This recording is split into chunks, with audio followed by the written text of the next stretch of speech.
तर पुण्यातील या वादग्रस्त जमिनीचा व्यवहार रद्द झाल्याचं काल अजित पवार म्हणाले होते। मात्र पुण्यातील सरकारी जमिनीचा व्यवहार हा रद्द होऊ शकत नाही। पार्थ पवारांना 21 कोटींची स्टॅम्प ड्युटी भरावीच लागेल असं वक्तव्य समोर आलंय।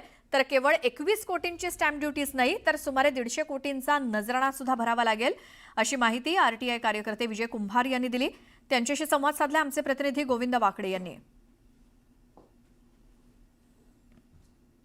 आपल्यासोबत विजयजी कुंभार आहेत। खरं तर या सगळ्या प्रकरणामध्ये आता हे व्यवहार रद्द करण्यासाठी सरकार तत्परता दाखवते असं म्हणता येईल का?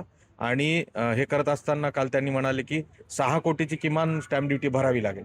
हे एवढ्यावर पुरेसं आहे का? यापुढेही काही त्यांना आर्थिक दंड बसणार आहे? हे शासकीय पत्रव्यवहार आहे तो खात्रीशीर आहे असं मानलं जातं। याच्या जे मुंढवा प्रकरण आहे त्याच्यामध्ये जे पोलिसांना देण्याचे अधिकार एका अधिकाऱ्याला देण्यात आले होते पोलीस कंप्लेंट करण्याचे, त्याच्यामध्ये नजराणा आणि स्टॅम्प ड्युटी असा उल्लेख आहे। आता त्या अधिकाऱ्यांनी तो नजराणा हा उल्लेख का केला हे मला माहिती नाही, परंतु नजराणा जर असेल, कारण ते अधिकाऱ्यांनी लिहिले म्हणजे त्यांनी काहीतरी विचार करून लिहिलं असेल, नजराणा असेल तर मात्र ती किंमत फार मोठी जाईल, ते 1.5-200 कोटीच्या घरामध्ये जाईल।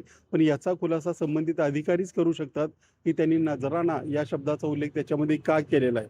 सध्या तरी 21 कोटी रुपये भरावे लागणार याच्यात मात्र कुठलीही शंका नाही आहे। बरोबर। मग हे कॅन्सल डीड होईल याची काय प्रक्रिया आहे आता? आणि या कॅन्सल डीडसाठी कोणाकोणाला उपस्थित राहावं लागेल? एक तर हे असा एकदा दस्त नोंदला गेला की तो रद्द करण्याचे अधिकार कुठल्याही मंत्र्याला किंवा विधानमंडळाला सुद्धा नाही, ते कोर्टात जाऊनच करावं लागतं। तर याच्या 2 प्रक्रियेत कोर्टात जरी जायचं झालं तरी दोन्ही पार्टीज म्हणजे ते शीतल तेजवानी, दिग्विजय पाटील यांना जावंच लागेल आणि कॅन्सलेशन डीडद्वारेही हे रद्द होऊ शकतं। तर कॅन्सलेशन डीडसाठी सुद्धा दोन्ही पार्ट्यांनी समोर येऊन रजिस्ट्रारकडे ते रजिस्टर करावं लागेल। आता 2 ठिकाणी गुन्हे असताना ते हे सगळं कसं प्रकरण पार पाडणार हे मलाही माहिती नाही, परंतु सहजासहजी हे होईल किंवा नेते आपले म्हणतायत म्हणून हे होईल अशी शक्यता मात्र मला महत्वाचा विषय तुम्ही पुढे आणलाय, ट्विटच केलंय की बोपोडीच्या जमीन खरेदी प्रकरणामध्ये आमेडे या कंपनीचे ही सगळी मंडळी दिसतातच, पण हेमंत गावंडे हे नवीन नाव समोर आलंय। तसं हे नाव जुनंच आहे। खडसेच्या जमीन घोटाळा प्रकरणामध्ये यांनी पाठपुरावा केला होता। आता मात्र त्याच अशाच एका प्रकरणात त्यांचं नाव आलंय। तर ते त्यांच्या नेमक्या काय चुका आहेत? ती जमीन देखील शासनाची होती का काय तुमच्या निदर्शनास आलंय? काय मागणी आहे त्या प्रकरणात? ती जमीन देखील शासनाचीच आहे। पूर्वी कुळ कायदा होता पण ते सगळं रद्द झालं आहे आणि शासनाचं नाव तिथे लागलं होतं। शासनाची तिथे डेअरी आहे, सुमारे 15 एकर ती जागा आहे। अशा स्थितीमध्ये ती जागा लुबाडण्याचा आणि पुन्हा त्या नवीन लोकांचं नाव लावण्याचा म्हणजे कुळांचं नाव लावण्याचा प्रयत्न झाला। त्याचं कुलमुखत्यारपत्र हेमंत गावंडे यांनी घेतल्याचं त्याच्यामध्ये दिसतंय। आता हे हेमंत गावंडे कोण आहे ते तुम्ही आत्ता सांगितलंच, परंतु मुंडव्याच्या प्रकरणामध्ये NCPचे लोक होते खरेदीमध्ये, त्यांच्याच त्या दुसऱ्या बाई होत्या शीतल तेजवानी। मुंडव्याच्या बोपोडीच्या प्रकरणामध्येही NCPचे लोक म्हणजे ते अमेडिया कंपनीचे दिग्विजय पाटील, शीतल तेजवानी आणि हेमंत गावंडे हे कुलमुखत्यारपत्रधारक आहेत। हेमंत गावंडे हे RSS आणि BJPशी जवळीक आहे हे वेगळं सांगायला ची गरज नाही। हे दोन्ही जमीन घोटाळा प्रकरण जे आहे ते पारदर्शकपणे लोकांसमोर त्याचं तथ्य येणं गरजेचं असल्याच्या अपेक्षा विजय कुंभार यांनी व्यक्त केलेली। या सगळ्या संदर्भात राज्य सरकार आता पुन्हा एकदा काय निवेदन करते याकडे सगळ्यांचं लक्ष लागलं। व्हिडिओ सुरेश पाटील सर, गोविंद वाकडे, न्यूज 18 लोकमत, पिंपरी चिंचवड।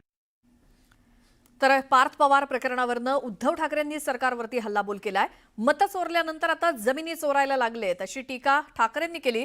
सरकार समिती नेमणार, क्लीन चिट देणार, मग प्रकरण संपणार असाही टोला ठाकरेंनी लगावला। तर उद्धव ठाकरेंनी अजित पवारांवर निशाणा साधलाय। काहीही न करता तुम्हाला फुकटात जमीन कशी काय मिळाली असा सवाल उद्धव ठाकरेंनी विचारलाय।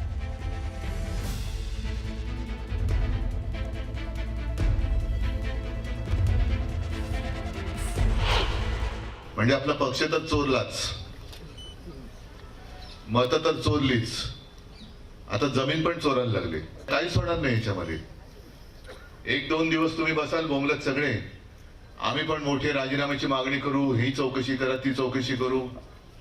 मुख्यमंत्री कोणी असला तरी त्याची गाय केली जाणार नाही। चौकशी समिती नेमतील, क्लीन चिट देतील, विषय संपला। झाले की नाही तसं? शेतकरी काय भीक मागतच नाहीये. कोण म्हणते शेतकरी आम्हाला सतत कर्जमाफी द्या म्हणताय? आता अजित पवारचं जे वक्तव्य आहे की अरे तुम्हाला सगळंच फुकटचं पाहिजे, हातपाय हलवा ना जरा. मग तुम्ही हातपाय ना हलवता अजित पवारांनी सांगायचं जमीन मिळाली ना तुम्हाला. काय हलवलं होतं तुम्ही की जमीन मिळाली फुकटात तुम्हाला?